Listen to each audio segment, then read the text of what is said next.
자, 이 사건이 지금 법률적으로 지금 화제가 되고 있습니다.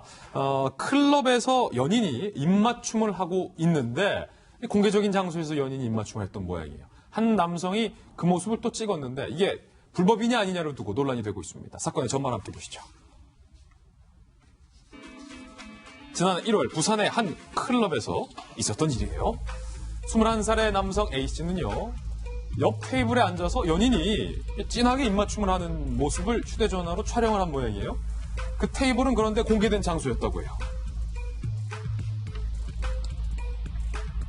이 남성이 기소가 됐습니다. A씨는 1심에서 휴대전화 실수로 잘못 조작해서 촬영한 것이다. 고의성은 없었다라고 주장을 했는데 1심 판결 A씨의 휴대전화에 또 다른 남녀의 입맞춤 동영상이 저장된 점 등의 혐의가 인정된다면서 벌금 150만 원을 선고했습니다. 그러자 이 A씨가 나는 억울하다. 판결에 불복하고 항소를 했습니다. 이 항소심에서 클럽이긴 하지만 남들이 다 보는 테이블, 즉 공개된 장소에서 연인들이 대놓고 키스한 것을 찍은 것이 과연 몰래 찍었다, 몰카가 성립할 수 있느냐라는 어떤 몰카 논란이 때 아니게 일었던 거예요. 2심 판결은 이렇습니다. A씨가 허벅지 사이에 휴대전화를 숨기고 촬영했다라는 목격자 진술이 구체적이다. 그러니까 그 장소와 상관없이 이 A씨가 몰래 찍었다는 거죠. 항소를 기각해서 벌금 150만 원이 확정이 되고 24시간 성폭력 프로그램을 이수할 것을 법원은 명령을 했습니다. 백 팀장님. 네. 일단 이 남성 얘기부터 해야 될 것 같은데 네. 또 다른 연인의 그 입맞춤 동영상이 발견됐다라는 것은 일단 초범은 아니다. 네, 이제 이 시간이 부산에 있는 클럽이 전국에 있는 클럽이 요즘 좀 문제이긴 합니다. 그래요. 클럽에 이게 이 시간이 언제냐면 아침 6시 반 정도 되는 시간이었어요. 아침 6시요? 예, 그러니까 밤새 술을 마시고 아침 6시가 넘은 시간에 클럽에서 이제 그 테이블에 앉아 있는데 옆에 있는 연인 커플이 그냥 정상적인 입맞춤이나 뽀뽀 같았으면 또 괜찮았을 텐데 딥키스라고 아시죠? 예. 아주 또 깊숙한 그런 진한 키스를 하니까 이제 이 21살 먹은 옆 테이블의 손님이 그걸 허벅지 사이에 몰래 이걸 찍은 거예요.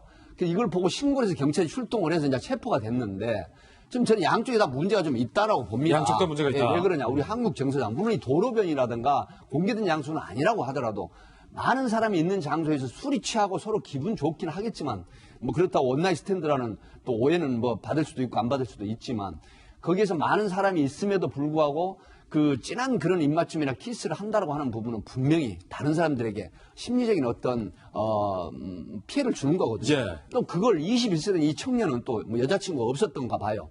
그래서 그걸 몰래 찍어가지고 저장을 했는데 경찰이 수사를 해보니까 나 이거 공개된 장소에서 찍은 게 무슨 죄냐라고 했는데 디지털 포렌식 기법으로 수사를 해보니까 또 다른 커플 연인들의 딥키스 모습이 있었던 거예요. 어허. 그래서 이거는 문제가 있다라서 기소를 해가지고 150만 원의 성폭력 처벌에 관한 특례법에 150만 원의 벌금형을 받았는데 사실은 저는 양비론 입장에 좀 있어요. 왜 그러냐면 상대방을 존중해줘야 됩니다. 사랑하는 거 좋아요. 또 스킨십 하는 거 좋습니다. 하지만 애인 없는 사람이 볼 때는 시기도 나고 질투도 나고 또 보고 싶은 생각이 들 거예요. 그럼요. 그렇다라고 하면 존중을 좀 시켜주는 맛이 있어야 됩니다. 예. 그래서 배려하고 존중하고 해주는 이런 풍토도 클럽에서 있어야 되지 않느냐. 이런 게 있었으면 사실은 그 승리의 버닝썬도 문제가 안 되고 아레나도 문제가 안 됐을 것 같다는 생각이 들어서 한마디 말씀드립니다. 클럽이 아침 6시 40분에도 문을 닫지 않고 계속 영업을 한다는 것도 좀 새롭게 들었는데 2심에서 확실히 논란이 됐던 게 지금 몰카의 개념이 인정되냐 안 되냐의 문제인데 몰카라는 경우는 통상 지금까지 몰래 어디에 뭔가를 숨어놨거나 아니 몰래 어디서 숨어서 뭔가 은폐된 장소에서 벌어지는 연인들의 은밀한 어떤 장면을 몰래 찍었던 것이 통상적인 몰카의 개념인데 이것은 사실은 공개된 장소였고 연인들이 공개된 장소인 것을 알면서도 뭔가 진한 스킨십을 했단 말이에요. 사법부가 그 이른바 성인지성, 성감수성에 대해서 좀 더 예민하게 받아들여지고 있는 것으로 보이는데요.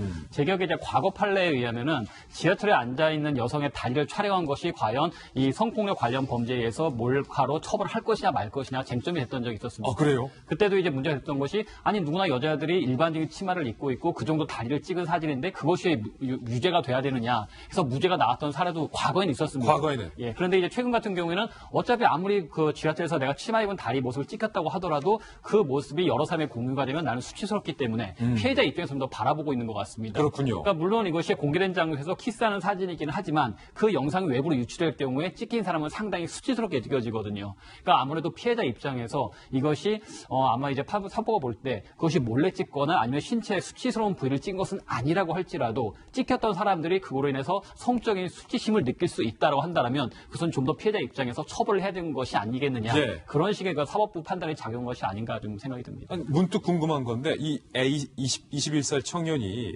공개된 장소에 연인이 키스를 하니까 정중하게 혹시 뭐 찍어도 되겠습니까? 라고 묻고서 찍었다면 예. 처벌 안 받습니까? 물어본 대신 처벌은 안 받겠지만 그 남성분에게 한 대 맞겠죠. 한 대 맞겠군요. 그렇군요. 절대 이런 거 찍어서 안 된다. 짧게 말씀드리면 네. 우리나라에서 지금 에스컬레이터라든가 계단을 올라갈 때 짧은 스커트나 치마를 입은 분들이 뒤태 소위 말하면 가방이나 이런 걸로 가리고 다니는 게 우리나라밖에 없다는 거예요. 이건 뭐냐? 바로 몰카가 연간 14,000건. 그런데 때와 단속 장소를 구분해서 세부를 해보면 무려 10배 정도 몰카가 성행하고 있다라고 아이고. 하는 부분. 그래서 정말 이 몰카 범죄 철저하게 단속을 해야 된다 하는 생각이 듭니다. 예, 뭘까지 뿌리 뽑아야겠습니다. 두 가지 사건 두 분과 함께 이야기 나눠봤습니다. 감사합니다.